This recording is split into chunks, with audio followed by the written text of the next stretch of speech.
Então, nesse momento, eu queria chamar aqui todo mundo que tá aqui para o debate, tá? O Pablo, a Hanna, Cadu, Juliana, por favor, sobe todo mundo aqui.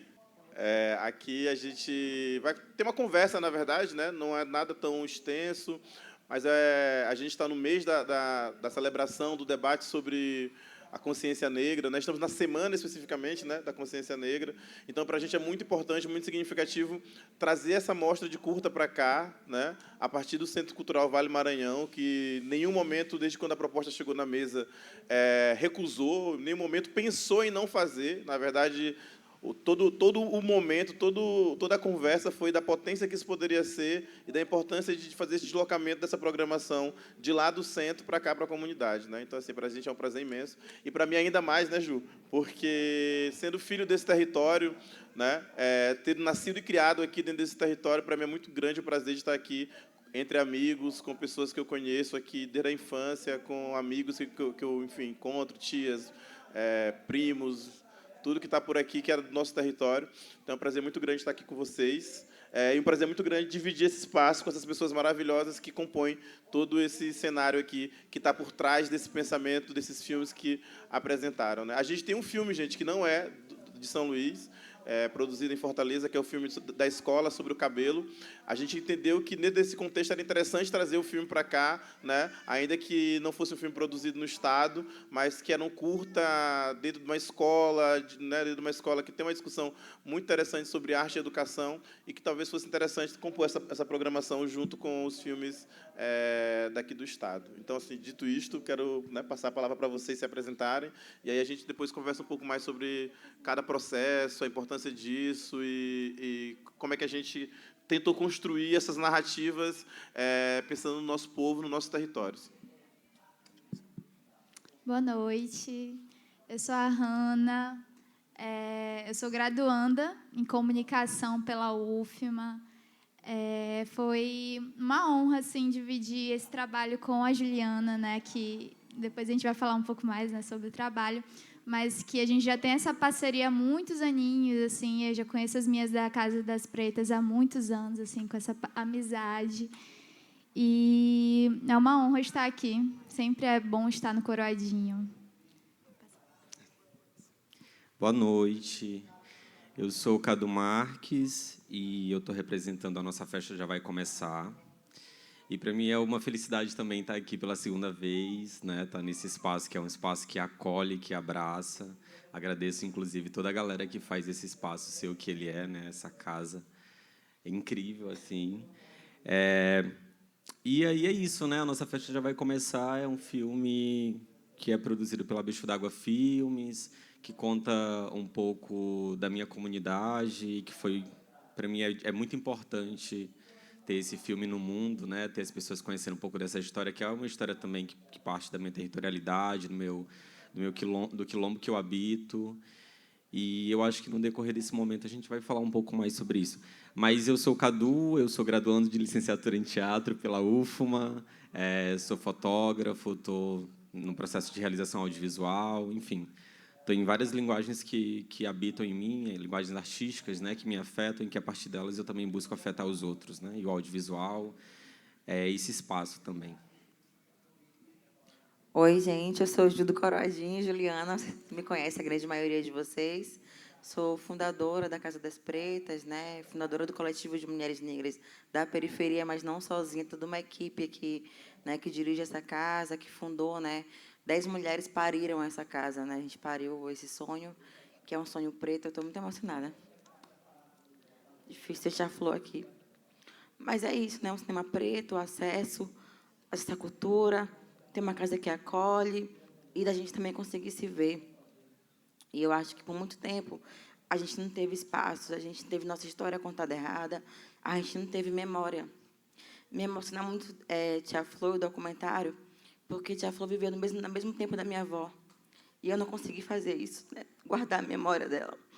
E quando a Bimaels faz isso, né? Guardou a memória de uma cabocla na sua coroa, e a gente conseguir mostrar nossa fé, nossa axé, que nós somos da família de curandeiras, né?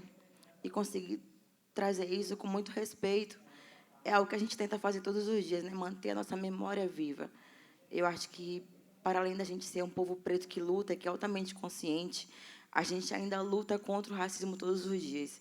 E não estar em produções de vídeo, não ter memória, não ter foto, e também é um racismo estrutural. E conseguir vencer isso e contar nossa história, né, de mineiras, de curandeiras, dentro do Polo Coroadinho, né, que é um espaço de muita axé, dentro da Vale, trazer isso para o Coroadinho de volta, assim, é de muito respeito. Eu fico muito emocionada.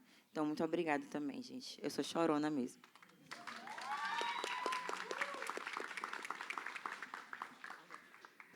Boa noite a todos e a todas e a todes. Eu me chamo Pablo Monteiro, eu sou formado em História e hoje me penso muito nesse lugar do documentarista, né, por estar dentro dessa formação e também trabalhar com a imagem e oportunizar narrativas como essas, assim. Eu acho que 3 filmes dessa mostra são da Bicho d'Água e a gente vem pensando muito assim como que a gente utiliza o audiovisual, a fotografia em prol dessas narrativas negras, a partir de pensamentos e perspectivas afrocentradas, porque a partir desse momento que a gente assiste um filme desse, eu acho que não está só um saber técnico, né? Ali tem um saber da escuta, tem um saber de outras referências que a gente vai acumulando e se torna esses trabalhos que vocês puderam assistir hoje. Eu acho que o cinema negro, o audiovisual negro dentro do Maranhão tem uma potência muito grande, a gente só precisa que as pessoas invistam nos nossos trabalhos. Tanto é que 2 desses trabalhos são trabalhos incompletos, entre várias aspas, são versões curtas, né? O trabalho que eu dirijo, Banzeira e Maresia, o trabalho do Abimaelson e Dona Flor também. Eles são trabalhos que se pretendem um pouco maior e que a gente ainda não conseguiu entregar por uma questão estrutural mesmo de financiamento. E se eu pudesse começar algum tipo de debate com a participação, e aí peço licença à Casa das Pretas, peço a licença às mais velhas, é uma oportunidade muito grande estar aqui, né, exibindo no Polo Coradinho esses filmes, é muito significativo para a gente, enquanto realizadores, realizadoras, né, produtores. E Casa das Pretas, né, se a gente fosse poder assim puxar um gancho para a gente começar o debate com a participação da plateia, que eu acho que é muito significativo, das crianças também que assistiram, que é muito bonito de ver também, eu acho que é entender que todas essas produções são amarradas por narrativas matriarcais, né, por mulheres, e eu acho que é muito significativo pensar nisso e pensar, enfim, o caminho desse debate a partir disso, assim. Acho que já falei demais, a gente pode conversar a partir do debate, não sei se o Abimaelson vai pensar assim, mas, enfim, estamos apresentados. Estamos apresentados e vou puxar o gancho da Ju, porque eu acho que uma das coisas que dá para compartilhar com quem veio, com quem teve o interesse da comunidade, enfim, do espaço, né? Quem não é da comunidade, que está aqui presente também, né? Tem muita gente que não é daquele espaço e que teve o interesse de fazer esse deslocamento. Algumas pessoas aqui até do outro lado da cidade, de outro município da ilha, né? Tem gente, então a gente agradece imensamente a presença de gente que está aqui, que é de outro lugar mesmo, né? Não é só aqui do bairro vizinho, tá, gente? Tem gente aqui que a gente olha para a plateia que veio, né, do Araçagi, do Maiobão, né? Então, tem uma galera aqui que veio de longe para fazer esse momento. E aí eu acho que isso aqui é muito importante, porque, para puxar o gancho da Juliana, do quanto que a memória ela é uma ferramenta, ela é uma tecnologia ancestral, né? A memória ela é utilizada o tempo todo em vários lugares, em vários debates, como lugar de registro, como lugar de uma estrutura. Mas muitas das vezes essa estrutura ela não perpassa por nós que fazemos ou que construímos esse lugar do território preto, né? E, enfim, resgatar essa fala aqui da Juliana nos emociona porque é uma tecnologia, né? A memória em si ela é uma tecnologia e ela é uma tecnologia ancestral e muitas das vezes essa tecnologia ancestral ela não está com a gente, né? Ela é usada em outro lugar, em outro espaço, né, que não do espaço do protagonismo preto. E como é importante sempre pensar nisso, pensar na construção das narrativas, na construção da memória, na construção desse espaço como uma tecnologia, né, como um lugar que a gente acessa a partir da conversa, a partir da narrativa com o outro, a partir do compartilhamento das ideias, a partir de um lugar que a memória traz para a gente o tempo todo, que é o lugar da construção das nossas identidades, né? Das nossas identidades pretas e ancestrais, e de como isso é potente, de como isso é bonito, de como é importante conversar com os mais velhos, de como é importante escutar os mais velhos, de como é importante, para as nossas construções, né? Identitárias, a gente conseguir dialogar minimamente e ter escuta para com quem veio antes da gente, né? Sentar, ouvir, parar, né? Ouvir os conselhos. Isso é uma tecnologia da narratividade, né? Que muitas das vezes a gente se esquece ao longo do dia por conta da correria, por conta de tudo isso. Mas essa memória que ela é viva, né? Ela não é um arquivo que está de lado, ela não é um arquivo, né, morto, ela é um arquivo vivo, né? Não existe arquivo morto, né? Mesmo depois da morte, esse arquivo ele permanece vivo. Então, enfim, queria só jogar aqui para vocês também, para a gente pensar um pouco sobre esse lugar, da importância de pensar a memória como uma tecnologia ancestral que deixa marcas, que deixa registros, que traz a roda, que traz a circularidade, que traz a ancestralidade dos povos originários, né, dos povos indígenas desse país, do povo afro-diaspórico desse país, enfim. Então, falar um pouco sobre isso. Lembrei muito, por exemplo, teve uma coisa hoje bem legal, que eu ainda não tinha visto, não tinha me tocado, na verdade, do filme do Cadu, que o terreiro, posso estar enganado, o terreiro é circular, né? E eu fiquei pensando, vendo aquilo ali, fiquei pensando assim, porque a gente, de repente, está acostumado com alguns terreiros, pelo menos eu, que eles são, enfim, são formatos retangulares, né, de modo geral, pelo menos os que eu conheço. E aí, no filme, já tinha assistido o filme, né, mais de uma vez, e aí hoje eu me percebi que o terreiro, né, terreiro da Mãe Preta, ele é circular, né? E como essa tecnologia que é do círculo, que é ancestral, está tão presente no nosso debate, nos nossos circuitos, na nossa formação.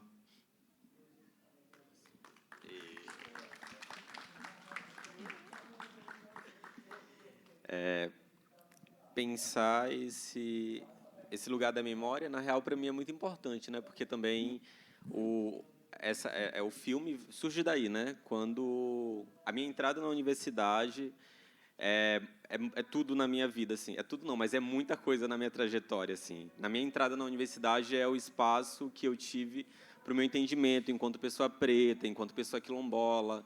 E aí esse entendimento começou a despertar todas essas curiosidades para mim, assim, na minha vida, né? Que corpo é esse? Que habita esse território? Que habita esses territórios, né? Afinal de contas, eu venho do Quilombo Centro dos Violas, que é um território quilombola na cidade de Santa Rita, no interior do Maranhão, mas também habito as periferias aqui na cidade de São Luís. Então, que territórios são esses que me habitam e que eu habito? Eu comecei a me questionar isso, né?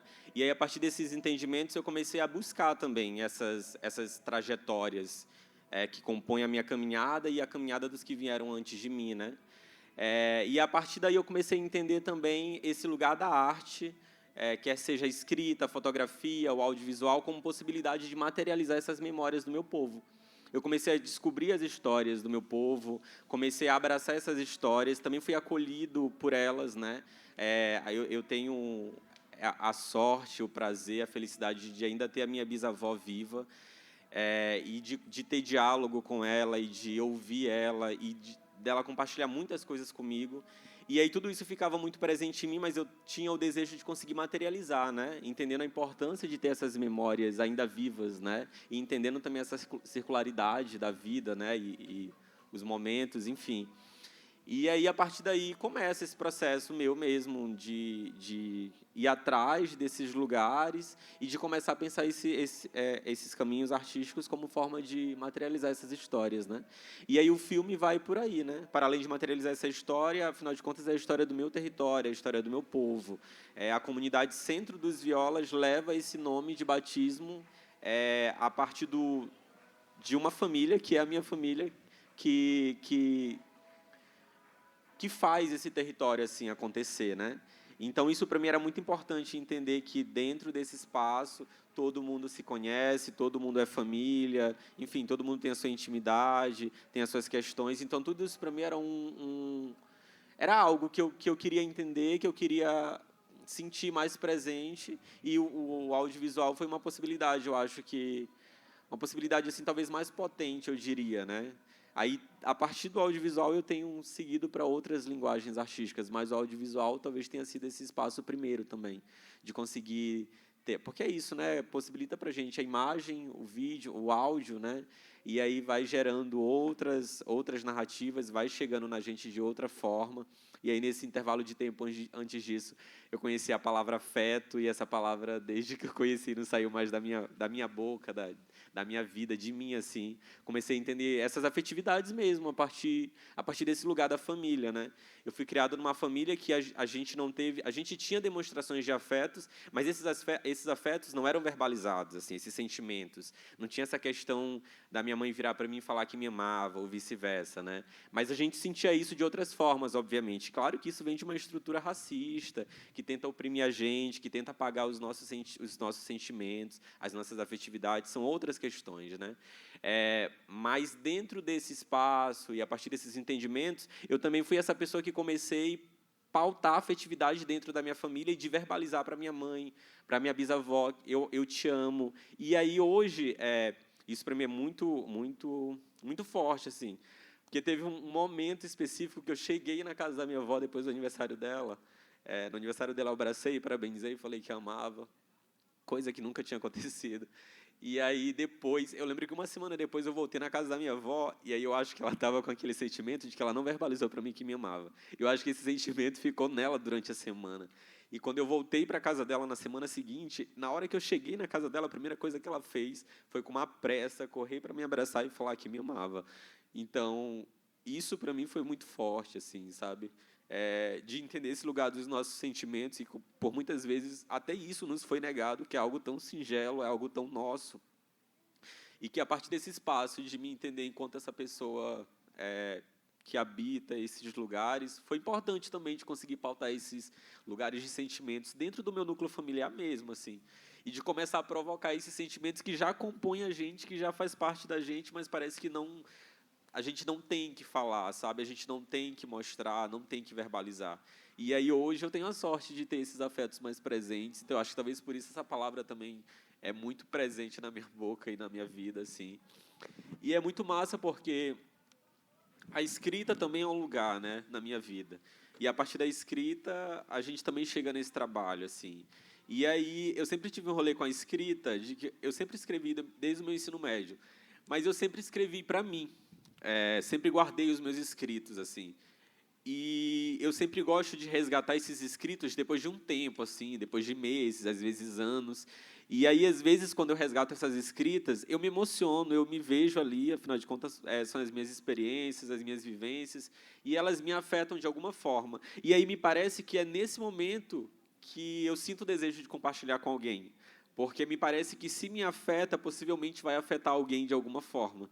Enfim, então eu acho que também foram caminhos que me levaram para pensar essas narrativas fílmicas na minha vida, né? E, óbvio, a nossa festa já vai começar hoje mesmo. Eu estava escrevendo um texto sobre o filme. E entendendo também os vários lugares que esse filme tem chegado, a forma que chega nas pessoas, ouvir as pessoas virem, me dar um retorno, a galera que está em outro canto assistindo o filme, me manda uma mensagem aleatória no Instagram falando que acabou de ver o filme, e aí vem com um texto para falar sobre o filme. Para mim, isso é muito bonito, assim, e eu gosto sempre de frisar a importância também desse filme ser um filme da Bicho d'Água Filmes, né? Porque é um filme coletivo, é um filme feito por muitas mãos, não só pela Bicho, mas pelo Centro dos Violas, né, a comunidade, pela Vila Fé em Deus, que é o outro território quilombola que também compõe a narrativa fílmica. E eu acho que isso é massa, né?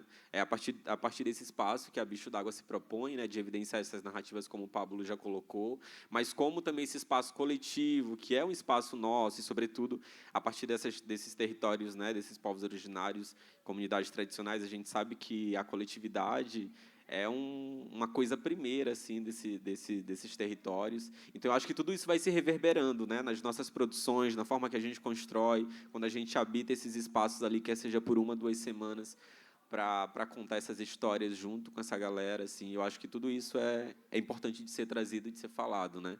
E aí, óbvio que é mais bonito ainda porque eu estou dentro do meu território, dentro da minha comunidade, junto com o meu povo. Então, isso cresce e se potencializa mais. Enfim, acho que é isso.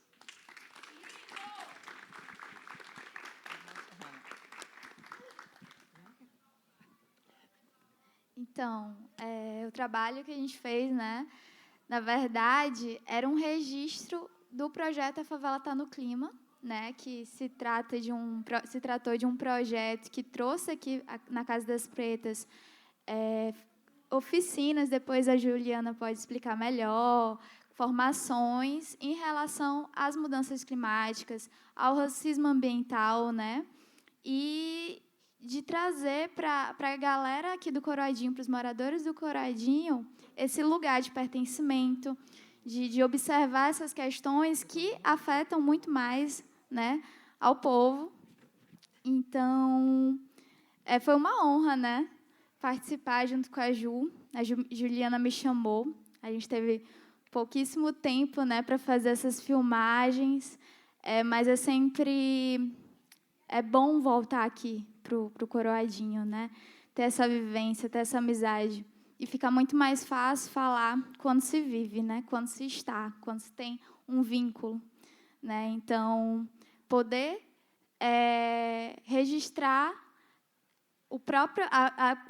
as próprias pessoas do território falando sobre o assunto, né. O Paulo, ele é biólogo, ele é morador do Coroadinho, então ele pôde falar com precisão, né, o que ocorre, como o território ele é formado, né, as problemáticas que eles passam, eles enfrentam, né, a própria questão da água, né. É muito complicado a gente pensar que quem sofre mais com essas mudanças é a população carente, a população que está nos bairros periféricos. Eu cresci no centro de São Luís, então eu sou do Belira. Eu cresci tendo um dia sim água, outro não, sabe? Então, agora que as pessoas estão colocando nos trends, né, mudanças climáticas, está muito quente, não sei o quê, não sei o quê. E a gente sempre passou por isso, a gente sempre sofreu com isso, né? Então, esse trabalho foi um trabalho mais voltado, né, para a gente observar e chamar atenção a esses problemas, como enfrentar, colocando como protagonismo, né, a nós, né? Então, acho que o Ju pode me complementar melhor. Gente, tá meio triste, né? Quem gostou, levanta a mão aí, só para animar. Gostaram mesmo? Tá fraco. Gostaram ou não gostaram? Ah, tá. Achei meio triste. O Favela, ele veio com essa proposta de narrativas de mulheres negras sobre mudança climática. E aí, quando você fala de justiça climática, de racismo ambiental, sempre é uma perspectiva muito branca, né? Sempre Greta, sempre muito colonial, muito europeia. E aí, a gente aqui no Polo Coroadinho tem a maior área de preservação ambiental, cortado por 2 rios, nascendo na margem. Não tem água, tem alagamento, tem casa que desmorona. E a gente queria muito, não só falar, mas também informar essas mulheres, né? Formalizar. Porque, na verdade, quem está na ponta, quem sofre é a gente. Quem tem água, um dia sim, 3 dias não, é a gente. E aí o documentário ele surge nisso, mas entendendo que ninguém pode falar por nós, né? Que a gente pode falar sobre a nossa vivência, do nosso jeitinho, que está tudo bem, que está certo também. E o documentário ele é a partir disso, né? Colocar o Coroadinho, porque a gente entende que daqui a 1 mês e meio começa o período de chuva e a gente fica ilhado, não é verdade? Quem fica ilhado aqui? Deu uma chuvinha, não consegue sair de casa. Todo mundo. Então, a gente queria mostrar muito isso, né? Que é um problema de racismo ambiental. Até porque quem mora no Coroadinho, a grande maioria são pessoas negras. E o documentário é esse sucesso. E aí a Renata fica tipo assim, Ju, mas não é um documentário, é uma produção e tal. Mas para a gente porque a gente apareceu lá, falou o que a gente pensa, falou como a gente vive, colocou Paulo, Pichito, tia Maria Roxinha, uma moradora antiga da comunidade, colocando a sua narrativa. E aí, nesse contexto, né, que eu trago muito de memória, que é o contexto que surge o coletivo, surge a Casa das Pretas, né? Tudo a partir do pensamento negro. E a gente usa muito o método do se ver, né? Se vê nos livros, se vê no cinema, se vê no tambor de crioula, na capoeira, se vê cozinhando, se vê trabalhando, se vê sendo referência. E aí que a gente tem que se ver também ali pela tela, né? Eu acho que na nossa infância a gente sempre teve referências brancas, né? E pessoas sempre contaram a nossa história de maneira muito errada. E aí, hoje, quando a gente pode ver nosso povo falando de si mesmo, com a sua beleza, com o seu axé, com a sua riqueza, a gente entende que esse também é um fundamento da Casa das Pretas, né? De fortalecer o nosso povo negro. E que é uma coisa que eu não faço muito, que eu não produzo nada, gente. mas a gente incentiva muito a produção, porque a gente entende que a escrita foi algo tirado da gente. E aí, nosso povo, por muito tempo, não escreveu, né? Registra muito na fala, na voz, daquilo que traz, né, da sua história. E aí, quando você usa o audiovisual para conseguir pegar isso, né, e conseguir repassar, é um método de manter vivo o que a gente passou, o que o nosso povo passou, mas do nosso jeito, na nossa própria história. E a gente sempre prega muito isso, né? A gente tem a sala de cinema pública aqui, que vai ser inaugurada em maio, que é um cinema preto. E aí eu também vou falar aqui da importância de sempre quando tem algo de cinema ou de festival, a gente sempre tem que sair daqui do Coroadinho, cada um de outras favelas, para ir assistir. E aqui na Casa das Pretas, no Polo Coroadinho, a gente entende que o nosso público, às vezes, não tem a passagem, não tem o alimento, e não consegue participar. E do quanto que é importante esse movimento de estar dentro, né, de trazer para a comunidade, de garantir a participação, o acesso à cultura. E a sala de cinema aqui no Coroadinho, a sala de cinema pública, ela surge em 2020, porque em 2017 foi a primeira vez que minha mãe teve acesso ao cinema, com quase seus 52 anos. Quando eu comecei a trabalhar de carteira assinada, eu levei ela ao cinema. Então, ter acesso ao cinema é algo que é negado da gente. O cinema depois da ponte é igual Racionais. O mundo é diferente da ponte para lá. Aí você tem que ir com uma roupa adequada, tem que pagar um ingresso que não está barato, tem que pagar a pipoca que não está barato. E aí é o capitalismo, né? E aí, infelizmente, a desigualdade nos barra de ter essa cultura. E aí eu dou muito valor quando a Bimaelso procura a gente, que também é uma referência aqui no Polo Coroadinho, para muitos de nós, para falar, não, vai ter um ônibus que vai levar a galera. Não, a gente vai para aí levar a amostra. E aí eu até falei, tipo assim, poxa, mas dia de semana o nosso povo é CLT. Mas de ver que a galera está aqui sentada, que chegou do trabalho, ver as crianças aqui, porque é uma oportunidade. E aí eu trago um pouquinho disso para a consciência, né? Para esse mês da consciência negra. Que a gente não faça isso só em novembro, né? Porque a gente é negro o ano inteiro, a gente lida contra os estigmas, estatísticas e desigualdades e falta de acesso o ano inteiro.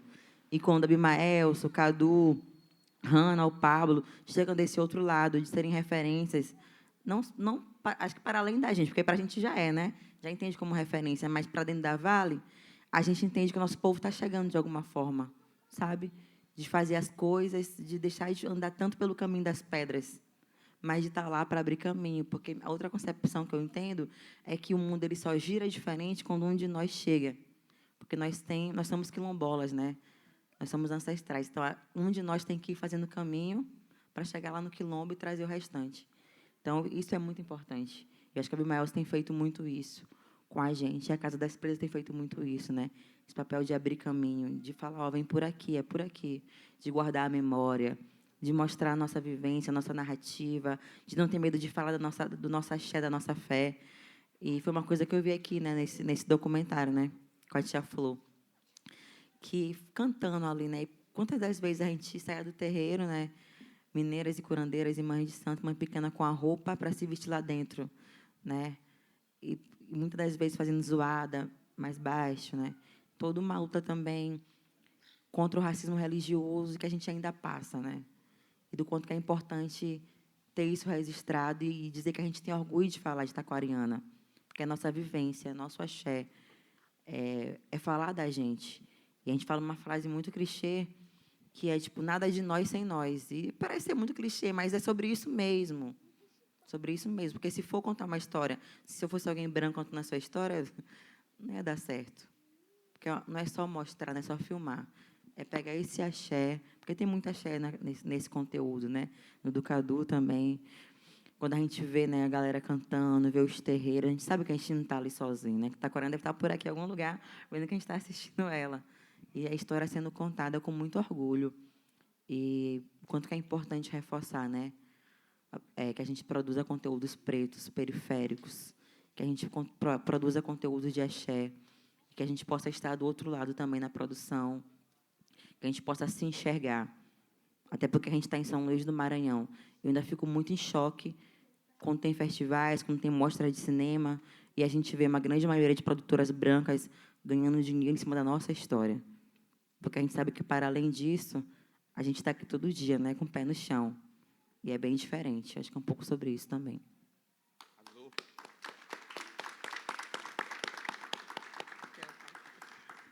vai fazer uma rodada de pergunta, né? Aí, comentário, qualquer coisa junto, né? Sair um pouco daqui. Mas eu acho que a gente passar o microfone para a plateia, para quem quiser perguntar, quiser comentar alguma coisa. Eu acho que é importante marcar uma questão aqui para os pais que estão aqui, para os tios.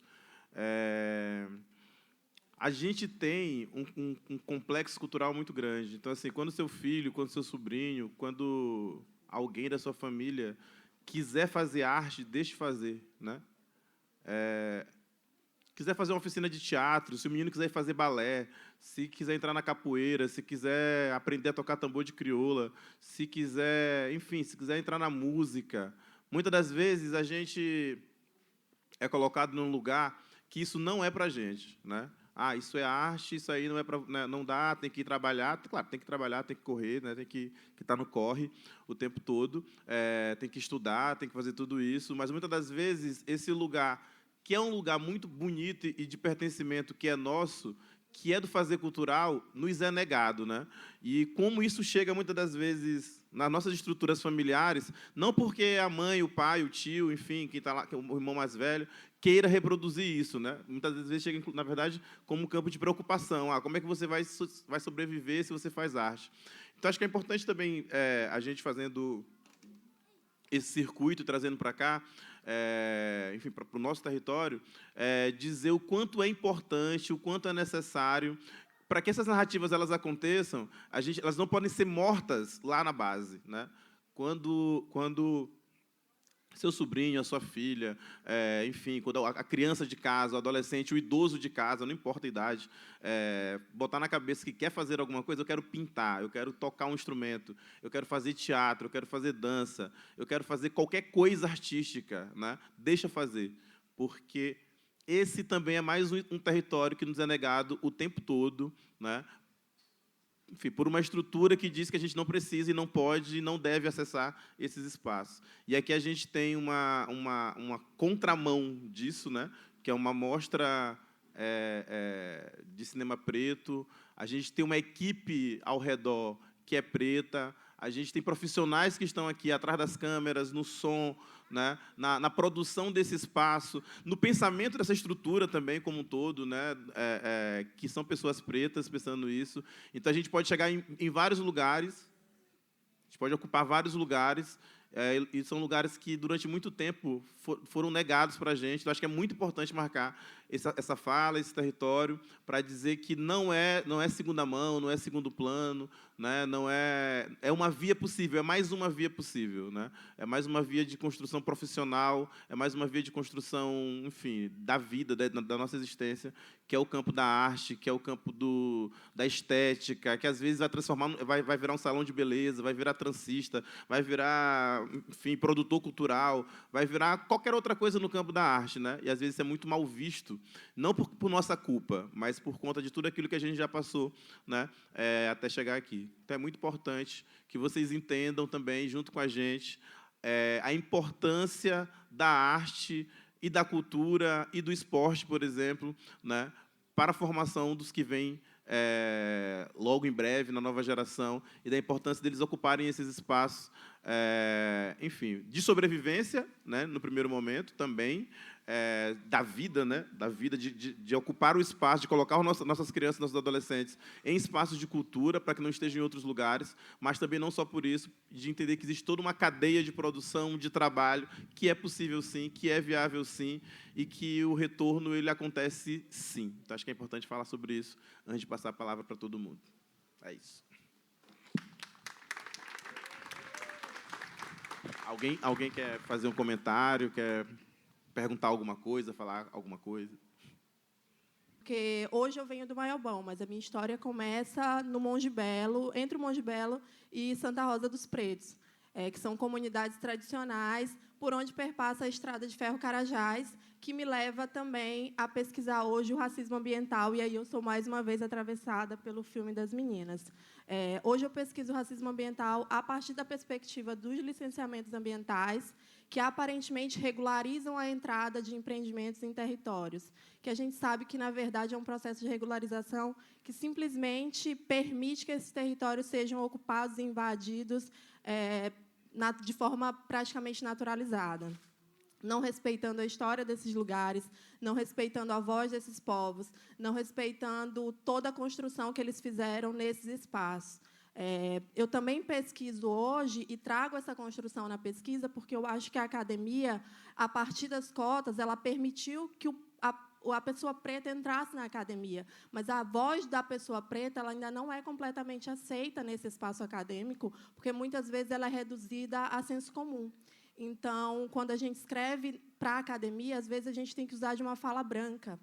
E aí eu preciso silenciar a fala preta que me antecede. Então, hoje eu também pesquiso tentando não, o que eu espero conseguir, lutando contra essa fala, contra esse lugar, contra essa colonialidade. Não sei se a gente vai conseguir essa revolução individualmente, acho que não, acho que é uma coisa coletiva, e, por isso, ultimamente, a gente vem produzindo reuniões e debates dentro do próprio espaço acadêmico para que a gente trabalhe com essa ideia. E aí, quando eu encontro pessoas dentro da academia, como a Abimael, como o Cadu, como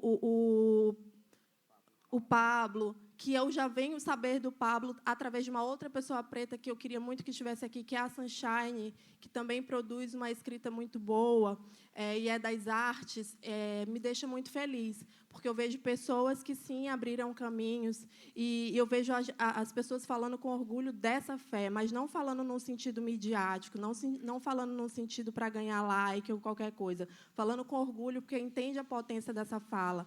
Porque, muitas vezes, a questão estrutural, por exemplo, dos bairros, a questão do racismo ambiental, por que esses lugares não têm uma infraestrutura boa? Por que a rua não está boa? Por que o saneamento básico não funciona? Porque não interessa para eles que essas pessoas pretas se desloquem com qualidade. Porque, quando a gente se desloca, quando a gente ocupa esses espaços, eles não conseguem mais parar a gente. Então, é tudo um pensamento muito bem bolado, porque, quando a gente passa a ocupar esses espaços, quando a nossa história ganha esses lugares, não tem quem pare. Quando o pensamento coletivo ganha esses pontos e atravessa esses muros, não tem quem pare. Mas sempre porque a gente trabalha no sentido de juntos, a gente não trabalha no sentido de só, e eles não sabem fazer isso. Obrigada, gente.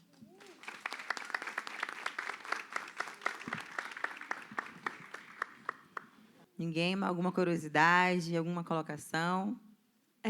A gente está tão acostumado a ver grandes produtoras e com pessoas brancas à frente, chegando nas comunidades, nas periferias, nos quilombos, né? E aí, num processo que é muito também da academia, né? Do pesquisador objeto, de chegar naquele lugar e sugar, né? A energia e se apropria daquilo na busca por um lucro e nunca deixa nada, né? Nunca tem uma troca. Né? E aí pensar na troca, como o Nego Bispo coloca, né? nas suas muitas falas, né? De que é preciso haver uma confluência dos saberes, né? E aí a gente não vê essa troca genuína, né? Com essas produtoras brancas que vêm lá de São Paulo e se instalam aqui, assim. Então, quando eu vi a nossa festa já vai começar sendo exibida lá na Vila Fé em Deus, eu fiquei tão feliz, assim, de poder ver nos rostos das pessoas da comunidade se vendo naquele filme, sabe? E o filme está ali na comunidade, e as pessoas se identificam, né? E tem uma troca tão genuína que é muito forte, é ancestral. É totalmente diferente se fosse uma pessoa branca produzindo esse filme. Não seria a mesma coisa, sabe? É outra coisa, é uma força muito, muito forte, assim, é ancestral. Então, fico muito feliz por esse momento, assim, fico muito feliz pelo Cadu, sabe, tomar a frente também, né, dessa narrativa, de contar a sua história, né, e registrar, porque é muito importante a gente ter esses registros, né, porque a gente sabe das violências que são cometidas contra esses territórios, né, e quando a gente tem esse material gravado, ele fica ali para comprovar, sabe, para dizer, a gente tem aqui, a gente está comprovando aqui que a gente existe, sabe? Vocês não podem passar por cima da gente, não podem duplicar a rodovia, como se não existissem povos aqui, como se não tivesse a nossa cultura aqui. Então, eu fico muito feliz, assim, por ver pessoas pretas, né, à frente e cada vez mais produzindo. Muito obrigada, gente, por essa oportunidade, né, de estar aqui.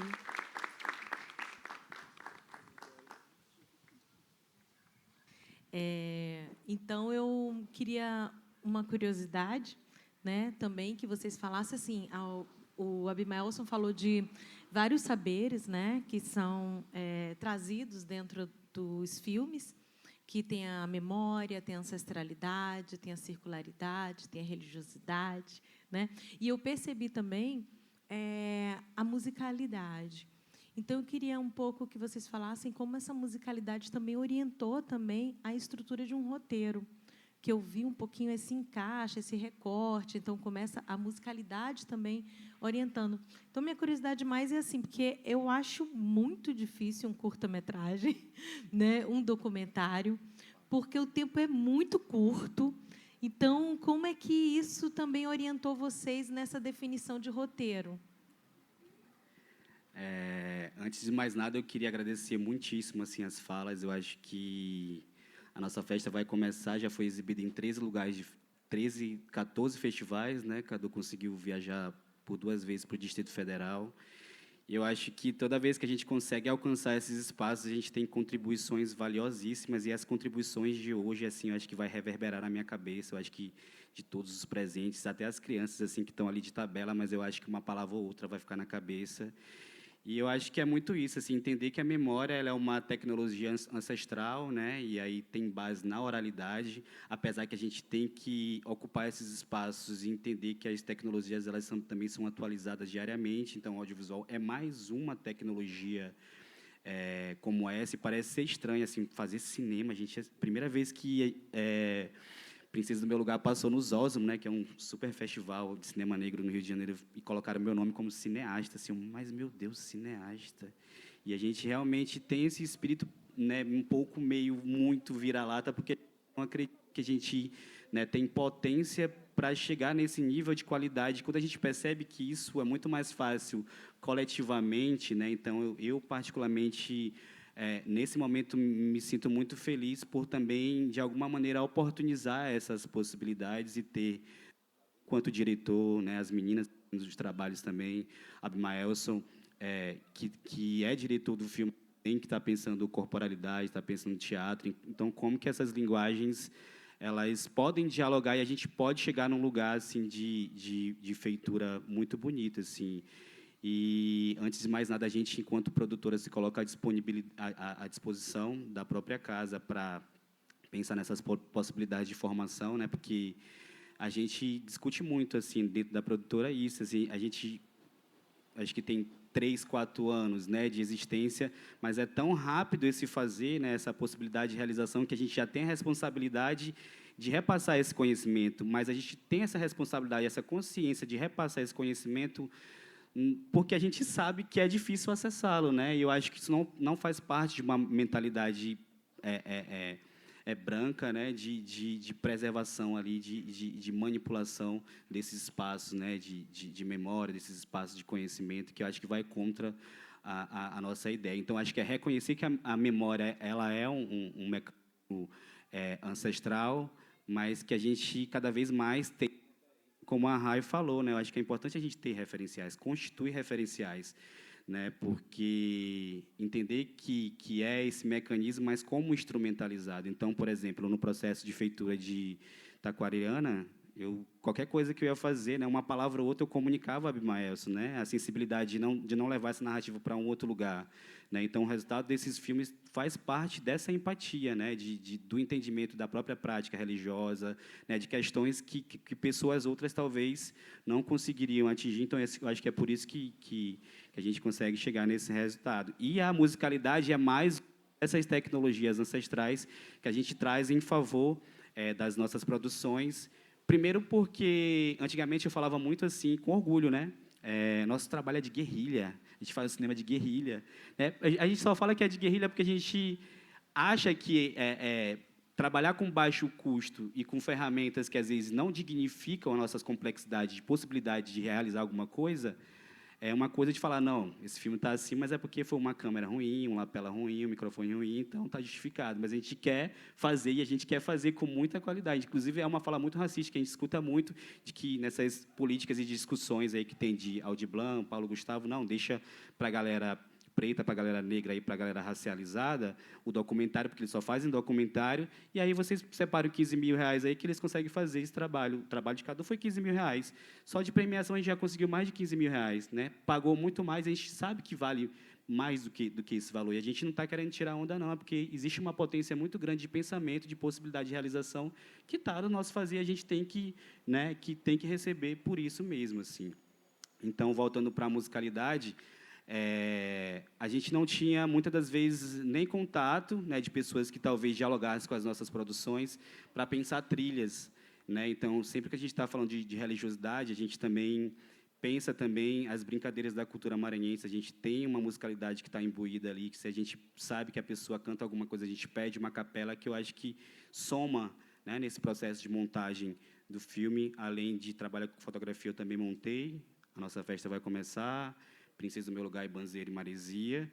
E aí, numa concepção afrocentrada de musicalidade, a música, dentro dessa concepção preta, ela não só serve para ilustrar, né, a narrativa, ela está ditando a narrativa. Então, quando uma caixeira, por exemplo, Divino Espírito Santo, está tocando a caixa, ela está mandando o menino subir e descer, ela está interferindo na rítmica do que está acontecendo no espaço. Então, é uma tecnologia ancestral. Então, a gente se apropria desse conhecimento por entender esse conhecimento e reafirma isso nas narrativas, né? Princesa do Meu Lugar também é muito musical, né? Então, eu acho que parte muito dessa concepção, assim, tanto de entender essa potência da musicalidade para a narrativa, né? Que não só está na entrevista, que também está no silêncio, que também está na musicalidade, mas também porque, muitas das vezes, a gente não tem um orçamento para poder fazer um sound design, né? Para poder pagar uma trilha. Agora, a gente tem uma parceria aí que está, enfim, potencializando muito o nosso trabalho. E a primeira vez que o Lucas entregou um trabalho, inclusive comercial, né, da produtora, para a gente com sound design, foi para um outro lugar. Então, realmente, às vezes a gente fala assim, a gente só trabalha com trilha do que a gente gravou, porque a gente realmente não tem acesso a um outro tipo de trabalho, né? Então, por isso que a gente sempre está reafirmando que os nossos trabalhos, eles merecem ter a melhor estrutura possível, porque eu acho que isso também dá um salto, assim, para as produções.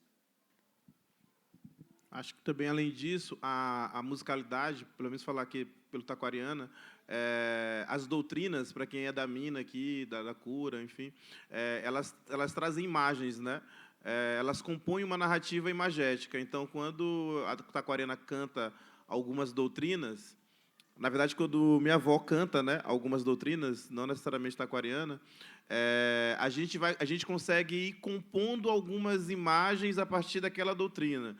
Essa doutrina é uma doutrina que pode ser de abertura do filme, ou pode ser de fechamento do filme, ou pode estar no meio do filme. Então, assim, na história do roteiro, as doutrinas, na verdade, elas vão acompanhando, elas ditam o ritmo do filme, né?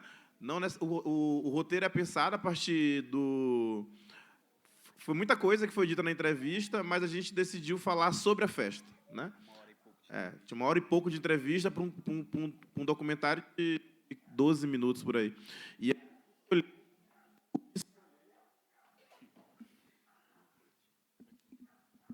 o que escolher para ficar. E como a gente está falando de festa, da cura, da festa, da celebração, então as doutrinas elas entraram muito nessa narrativa de se construir, né? Abre como a doutrina, que é a doutrina que fala sobre a taquariana, de como a taquariana a cabocla mais sabida, né? Uma doutrina bonita, festiva, e termina com uma doutrina que está no campo do afeto, né? Que é uma doutrina a primeira doutrina que eu aprendo, na verdade, né? Enfim, no quintal de casa e tal. Minha avó faz essa narrativa sobre isso, que eu acho uma doutrina muito bonita, né? Não é a que eu mais gosto, mas é a que eu acho mais bonita. E aí essas doutrinas elas vão acabando também gerando esse tipo de narrativa, né?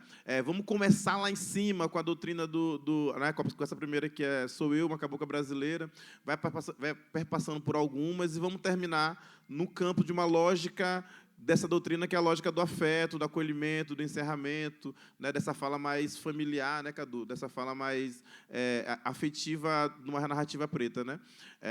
Então, acaba sendo isso, assim. A importância da musicalidade para mostrar as narrativas que essas musicalidades têm e como é que elas vão contando essas histórias, essas imagens ao longo desse processo, né? Não é fácil assim também, porque a gente, né, uma hora e meia teve uma hora que mamãe cantou, sei lá, tem 30, não sei se chega a ser 30, mas tem 20 minutos só dela cantando. Então, assim, qual escolher, né? Essa é a parte mais difícil, de qual doutrina escolher para colocar. Mas sempre pensando que essas doutrinas elas levam a um roteiro, a uma imagem, a uma narrativa que nos importa mais nesse momento, que é falar sobre a festa, sobre a celebração, e uma celebração preta, afro-referenciada.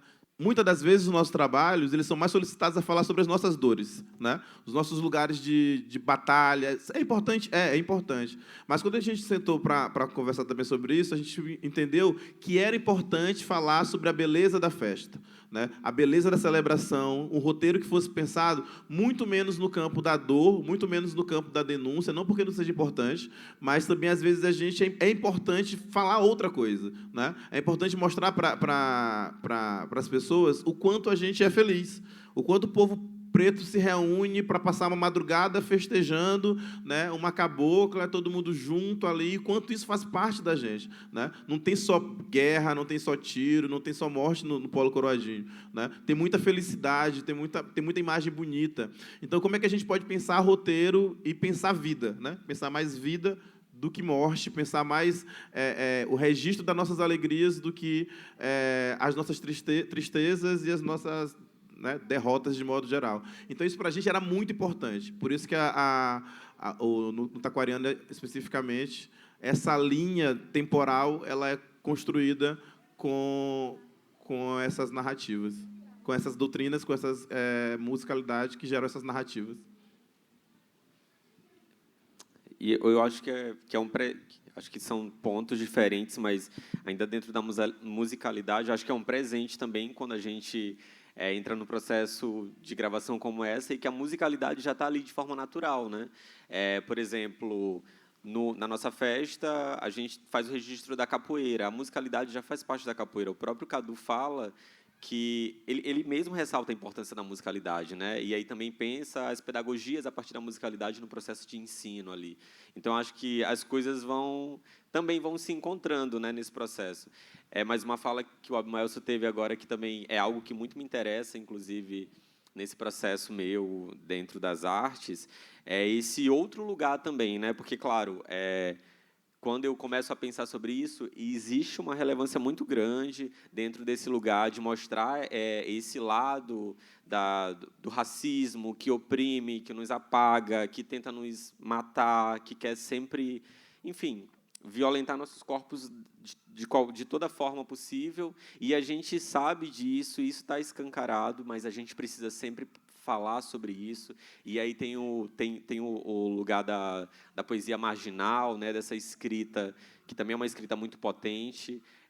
Mas eu também penso muito esse outro lugar mesmo, né, de entender os afetos que compõem. Que a gente tem essas histórias, infelizmente, mas que a gente tem o sentimento, que a gente tem o afeto, que a gente tem o acolhimento dentro de uma casa como essa, que está pensando cultura, que está pensando propor espaços como esse de discussão, pautando também as nossas dores, mas os nossos afetos. E eu acho que esse lugar também é um lugar que muito me interessa, assim. E aí eu penso todo o meu processo na arte, quer seja a escrita, o audiovisual, a fotografia, a partir desse lugar, nessa palavra de afetividade mesmo, de entender esses sentimentos que nos abraçam, que eu acho que também talvez é fruto do que eu já falei lá no início, né? Da falta desse falar também, faz a gente também pensar por aí, né? Enfim, só algo que me provoca a falar também, que é algo que eu penso. Eu quero aproveitar, né, para agradecer pelo espaço. É muito bom estar numa mesa tão linda dessa, né, com esses profissionais que eu admiro, que eu acompanho, que são referências para mim, enquanto mulher no audiovisual, né, que a gente sabe que não é fácil. Eu estou com minhas colegas aqui, que a gente trabalha junto. Mas é sempre um desafio, assim, é muito custoso. Mas é sempre bom quando a gente encontra outras parcerias, outras mulheres, outras pessoas que impulsionam a gente, né? E uma coisa que eu queria fazer, essa conexão, né, com os trabalhos dos meninos, é falar sobre o território, porque o território, quando a gente aborda no nosso trabalho, não só na questão do racismo ambiental, mas território enquanto cultura, né? Nós somos a região amazônica, às vezes a gente não se percebe nessa região, né? Enquanto amazônidas. Então, falar sobre essa região, se colocar como amazônida, estar nos debates e para este lugar de enfrentamento, é importante a gente se perceber, né? Eu estive nos diálogos amazônicos também com as meninas aqui do coletivo, e lá foi muito interessante porque a gente percebeu, né, que era um espaço que foi feito por pessoas de fora, né? Foi organizado por pessoas de fora, de sudeste, de regiões que não eram amazônicas, não era a gente, né? Lá na frente. E, por mais que a gente entenda que os povos indígenas são povos essenciais, que estão presentes na Amazônica, o povo quilombola é esquecido e apagado muitas vezes nesses debates, nesses lugares, né? A COP30 está chegando aqui do lado, aqui em Belém, e aí? A gente não vai estar lá, a gente não vai ser representado. Então, é importante a gente se colocar nesses lugares, fazer trabalhos, ser valorizados, estar em espaços de debate como esse, que a Vale nos ajudou, nos contemplou. E é isso, eu acho que a gente tem que fazer mesmo a nossa voz ser ouvida, né? Porque nós que estamos nessa região, nós que sofremos. E é isso, muito obrigada.